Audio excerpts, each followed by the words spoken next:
नमस्कार दोस्तों, स्वागत है आपका मेरे चैनल पे। दोस्तों अभी हमारे एयर चीफ मार्शल आर.के.एस. भदौरिया ने अपाचे अटैक हेलीकॉप्टर के अंदर सॉर्टी ली थी और आज उन्होंने लाइट कॉम्बैट हेलीकॉप्टर भी उड़ा के देखा। आज हम दोस्तों बात करेंगे इसी के ऊपर और साथ ही जानेंगे कि इन दोनों अटैक हेलीकॉप्टर में फर्क क्या है। तो चलिए दोस्तों शुरू करते हैं।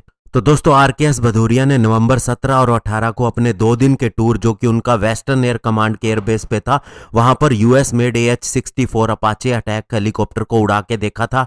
ये अटैक हेलीकॉप्टर दुनिया का सबसे बेहतरीन अटैक हेलीकॉप्टर है और इसे इंडिया ने अमेरिका से लास्ट ईयर ही खरीदा था। और दोस्तों 22 एयरक्राफ्ट ऐसे खरीदे गए हैं और इसे लद्दाख में चाइना के अगेंस्ट भी डिप्लॉय किया जा चुका है।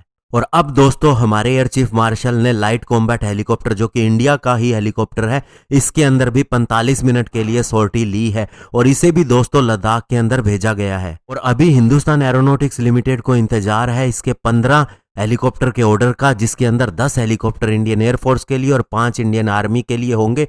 एक्चुअल में दोनों की रिक्वायरमेंट 160 हेलीकॉप्टर की है। और दोस्तों अभी इस हेलीकॉप्टर के अंदर बहुत सी चीज़ों की कमी भी है, जैसे कि एंटी आर्मर और एयर टू एयर वेपन इसके अंदर अभी लगाए नहीं गए हैं और इसके लिए भी ऑप्शन देखा जा रहा है। अब दोस्तों बात करते हैं दोनों हेलीकॉप्टर में फर्क क्या है। तो सबसे पहले बात करते हैं AH-64 अपाचे हेलीकॉप्टर की।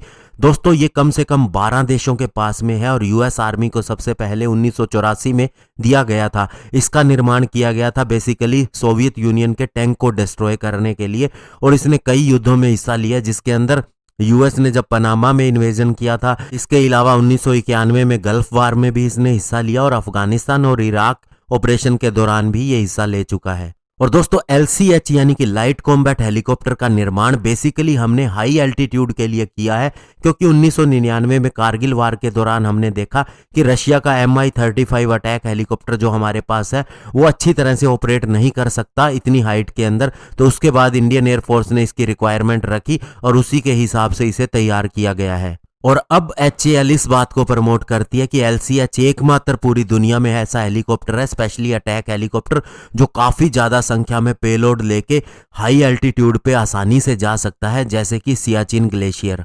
LCH दुनिया का सबसे हल्का अटैक हेलीकॉप्टर है और ये मैक्सिमम 5.5 टन का वेट लेके जा सकता है। वहीं अपाचे 10 टन का वेट लेके जा सकता है, जिसका मतलब ये है कि ये ज्यादा लोड लेके जा सकता है वेपन का। Apache helicopter 16 anti tank missile carry कर सकता है और LCH केवल 8 ही ऐसी मिसाइल कैरी कर सकता है। अपाचे के अंदर 30 mm की गन लगी है और ये 1000 राउंड एम्यूनिशन लेके जा सकता है। वहीं LCH के अंदर स्मॉलर गन लगी है जिसका 20 mm का कैलिबर है। अपाचे हेलीकॉप्टर की रोटर के ऊपर एक सोफिस्टिकेटेड रडार लगा है जिसे लॉन्गबो भी कहते हैं। ये दोस्तों मिलीमीटर वेव रडार है और स्पेशली शॉर्ट वेवलेंथ की वेव्स को पकड़ता है और इसकी क्षमता ये है कि ये 100 टारगेट एक साथ में डिटेक्ट कर सकता है और LCH के अंदर ऐसी कोई सुविधा नहीं है। लेकिन दोस्तों इसका मतलब ये नहीं है कि LCH कहीं से भी कम है अपाचे की तुलना में, क्योंकि HAL का ये कहना है कि ये अपनी तरह का पहला एरियल कॉम्बैट कैपेबिलिटी वाला हेलीकॉप्टर है। ये एक मूविंग UAV के साथ में भी टक्कर ले सकता है अपनी एयर टू एयर मिसाइल और फ्रंट गन के जरिए, और हमारे पास ऐसी कैपेबिलिटी पहले नहीं थी जो अभी है। और दोस्तों रिटायर्ड एयर चीफ मार्शल फैली होमी ने भी बताया था कि अपाचे बहुत ही अच्छा हेलीकॉप्टर है, लेकिन वो प्लेन के अंदर ज़्यादा अच्छा कर सकता है। जहां तक बात है हाई एल्टीट्यूड पे, तो उसकी परफॉर्मेंस इतनी अच्छी नहीं रहती है। और मेजर फैली होमी अपने एक्सपीरियंस से बता रहे हैं, क्योंकि वे इस हेलीकॉप्टर को उड़ा चुके हैं और पहले एयर चीफ मार्शल हैं जो एक हेलीकॉप्टर पायलट थे। उन्होंने बताया कि इंडिया ने जो अपाचे अटैक हेलीकॉप्टर का ऑर्डर दिया है वो कम संख्या के अंदर है, हमें और भी ज़्यादा हेलीकॉप्टर चाहिए अगर हमें एक बड़े मिशन को अंजाम देना हो तो। और इसके अलावा उन्होंने ये भी बताया कि LCH हमारे लिए एक गेम चेंजर हो सकता है अगर इसकी डेवलपमेंट ऐसे ही चलती रही और लोकली हमने इसका एयर टू एयर मिसाइल और अन्य चीज़ों का भी प्रावधान ढूंढ लिया। धन्यवाद, जय हिंद।